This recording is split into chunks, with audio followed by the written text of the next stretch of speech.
ቪዲዮ ሰላም ተክሌ ነች። ሀና ተክሌ ሰላም ነህ የሚሉት ማነው? ሀና ተክሌ ሰላም ነህ የምትለው ባንቻየሁ ወርቁ ባንቺዬ ባንቻየሁ እናቱ ውዲቷ ይሏታል። እናቱም ይሏታል እና እሷን ይችላሉ። እሷ ደግሞ ከአረግቤቱ ደረሰ ሳይድ ድረስ ደረጀ ይሉታል። እሱ ደግሞ ይገላል አደንዛዥ እፅ በሽታን ይገላል ከልክሉኝ ስላችሁ ነበር። ደህና ነህ ይላሉ። ደህና ነህ የሚሉትም ማግኘት ነው እንዴት ነህ ይላሉ። እና እሱም ይገላል ይላሉ። መክሊቴም አይን ታጠፋለች ሳል በሽታ ነች ብያቸዋለሁ። ከእሷ ጋር ነች ብያቸዋለሁ። ስመኝ ግንባር ላይ ብያቸዋለሁ። ቅንድብ ላይ የሚያሳም በሽታ አለ ብያቸዋለሁ። ጥርስ ብያቸዋለሁ። የጎን ራስ ምታት ብያቸዋለሁ። ሆድ ጨጓራ በሽታ ደግሞ ማለት ነው ቋቅታ ማለት ነው። ተመስገንም ማን እንደሆነ አላውቅም። ቋቅታ ያጥሩ ብሏል። እሱን ከልክሉልኝ አልኳችሁ። እና ማማዬ ሸጊቱ የሚላል ነች እሷም ትቀላለች ብያቸዋለሁ።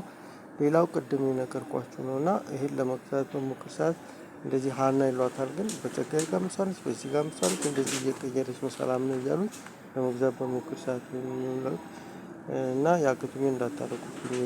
ቅድም የነገርኳችሁ አንተን አንስተን እንሰራለን። ምግቤን እዛው ስለማስቀመጥ ቁልፍ ሰበራ ምናምን እንዳይሰብሩ ምግቤን እዛው ስለማስቀመጥ እኔ እፈራችኋለሁ። እንደዚህ ራሳቸውን ስለሚቀይሩ ያልኩት መንግስት እንገልጠን እንገለዋለን። አንተን አንስተን እንሰራለን ያልኳችሁ እሱ አይቻልም። አሁን የለቀኩላችሁ ባንቺ ነው ብያችኋለሁ። ከልክሉልኝ በቃ እምባ